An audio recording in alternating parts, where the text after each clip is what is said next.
Sektor usaha mikro kecil menengah merupakan bagian terpenting untuk memajukan pertumbuhan ekonomi di Indonesia. Untuk itu, pemerintah terus berupaya mengembangkan UMKM di Indonesia agar tidak mengalami stagnasi market di dalam negeri. Dalam hal ini, terlihat dari banyaknya program yang ditawarkan pemerintah, mulai dari program pemulihan ekonomi nasional hingga program digitalisasi guna mempermudah dan memperlancar aktivitas maupun transaksi pelaku UMKM dalam ekosistem digital. Untuk membahasnya lebih lanjut, simak dalam ulasan berikut ini bersama Ladiantri. Halo pemirsa, seperti yang pemirsa ketahui bahwa pemerintah Indonesia sedang berencana untuk memajukan UMKM agar UMKM tidak mengalami stagnasi market dalam negeri, di mana kondisi bisnis ini tidak mengalami perkembangan tetapi tidak juga mengalami kerugian. Lalu penyebabnya apa saja usaha tersebut mengalami stagnasi, yakni kurangnya modal, juga kurangnya inovasi, jangkauan pasar yang terlalu sempit. Kurangnya tenaga kerja, produk tersebut ternyata kalah saing dengan produk lainnya. Yang terakhir, kurangnya promosi yang dilakukan oleh para pelaku UMKM itu sendiri. Sebelum kita membahas upaya apa saja yang akan dilakukan oleh pemerintah, baiknya kita harus mengetahui terlebih dahulu apa yang dimaksud dengan UMKM. UMKM atau sektor usaha mikro kecil dan menengah memiliki peran penting dalam perekonomian nasional, utamanya dalam penciptaan lapangan kerja serta meningkatkan pendapatan masyarakat. UMKM saat ini harus bangkit dengan semangat kebaruan dan inovasi, serta mampu diakselerasi dengan dukungan kolaborasi dan sinergi antar seluruh pemangku kepentingan, guna mendorong peran UMKM dalam mewujudkan pertumbuhan ekonomi yang inklusif dan berkelanjutan. Lalu pemirsa, kita juga akan membahas apa yang dimaksud dengan e-commerce. Social commerce adalah platform media sosial yang juga digunakan untuk menjual produk dan layanan secara langsung. Dalam dunia perdagangan, e-commerce menawarkan perubahan. Proses jual beli tidak lagi membutuhkan pertemuan tatap muka seperti pada toko konvensional, di mana penjual dan pembeli hanya perlu melakukan proses transaksi online, di mana transaksi ini terjadi secara lebih efisien dan cepat, dengan terintegrasi berbagai sistem pembayaran yang sangat dimudahkan. Sekarang pembeli dapat memilih pembayaran transaksi dengan mudah tanpa harus transfer ke bank lain, yakni melalui virtual account seperti Briva. Lalu upaya yang dilakukan pemerintah salah satunya Kementerian Perdagangan, yakni dengan menggencarkan sosialisasi untuk aturan baru terkait pemisahan medsos dan e-commerce. Beberapa waktu lalu, Menteri Perdagangan Zulkifli Hasan telah menyampaikan sejumlah arahan barunya menyusul diterbitkannya Permendak nomor 31 tahun 2023 tentang perizinan usaha, periklanan, pembinaan, dan pelaku usaha dalam perdagangan melalui sistem elektronik. Lalu, melalui Permendak tersebut, pemerintah secara resmi melarang e-commerce menjual barang impor secara langsung yang harganya di bawah 1,5 juta rupiah. Di sisi lain, pemerintah sendiri juga akan menyiapkan sejumlah produk cross border di bawah 1,5 juta yang masih diizinkan untuk dijual melalui toko online. Dengan demikian, pemerintah juga menetapkan syarat khusus bagi pedagang luar negeri pada marketplace dalam negeri. Artinya pemerintah luar negeri tersebut mampu membuktikan legalitas usaha dari negara asal, pemenuhan standar SNI, dan asal pengiriman barang. Apa tujuan pemerintah untuk UMKM ini? Tujuan dari adanya UMKM ini dan mengembangkan UMKM ini adalah untuk pertumbuhan ekonomi Indonesia tentunya pemirsa. Setelah Indonesia melalui pandemi COVID-19 beberapa waktu terakhir, dan juga tentu untuk meningkatkan kesejahteraan ekonomi juga masyarakat di Indonesia. Pemirsa, pemerintah juga terus menggencarkan pengembangan UMKM dalam menghadirkan berbagai program yang ditawarkan, di mana pemerintah di sini memiliki peranan yang cukup penting untuk mengembangkan UMKM yang ada di Indonesia itu sendiri. Melihat kontribusi yang diberikan oleh UMKM kepada perekonomian Indonesia, khususnya setelah adanya COVID-19 yang cukup besar, di mana sektor UMKM berhasil membuka lapangan pekerjaan bagi kebanyakan masyarakat yang mengalami PHK. Dan berikut upaya pemerintah dalam mendorong pengembangan UMKM melalui berbagai kebijakan. Yang pertama yakni ada program pemulihan ekonomi nasional. Dalam program ini, pemerintah mengembangkan dan mengajukan UMKM dengan menawarkan berbagai program dari PEN itu sendiri. Yang pertama yakni subsidi bunga atau margin atau belanja imbal jasa penjaminan atau sering disebut sebagai IJP.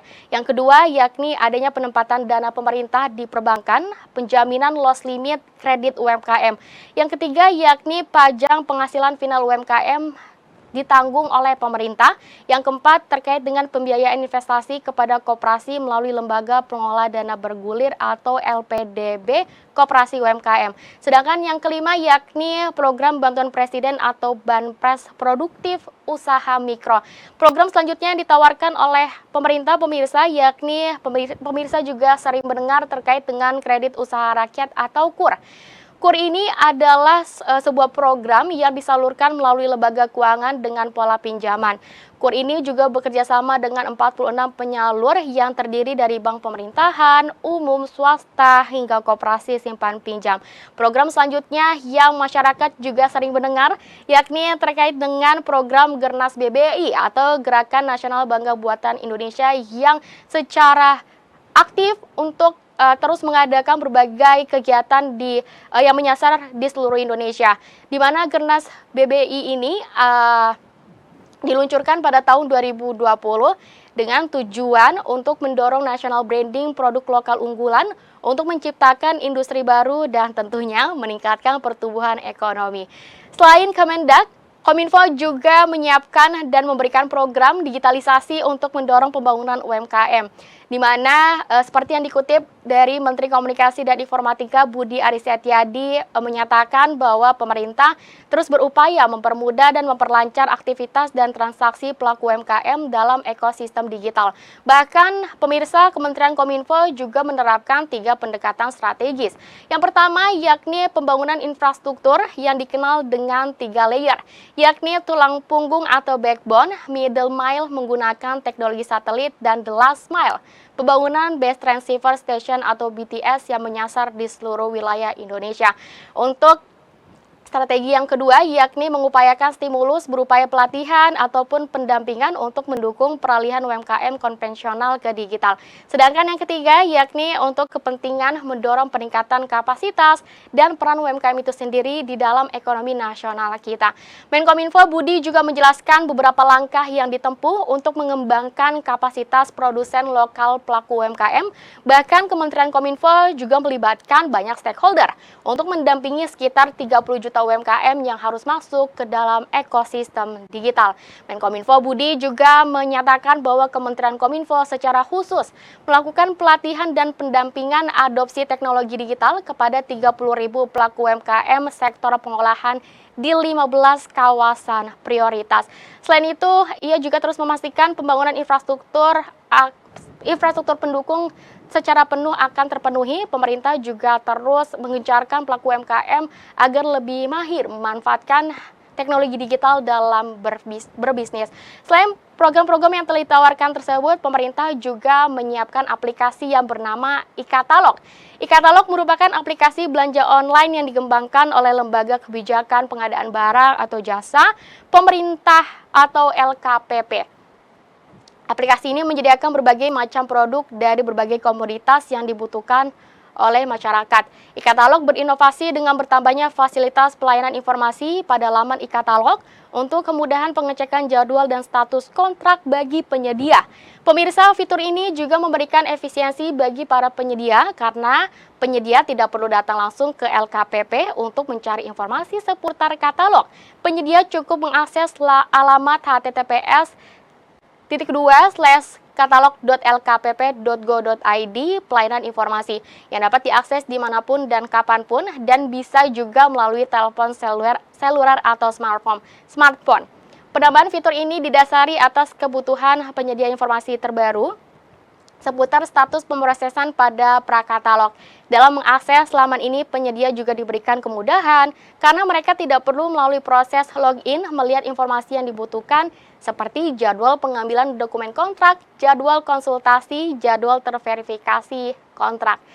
Dan setelah ini, pemerintah juga menyiapkan berbagai inovasi, di mana pemerintah dan Bank Indonesia menyelenggarakan Karya Kreatif Indonesia atau KKI.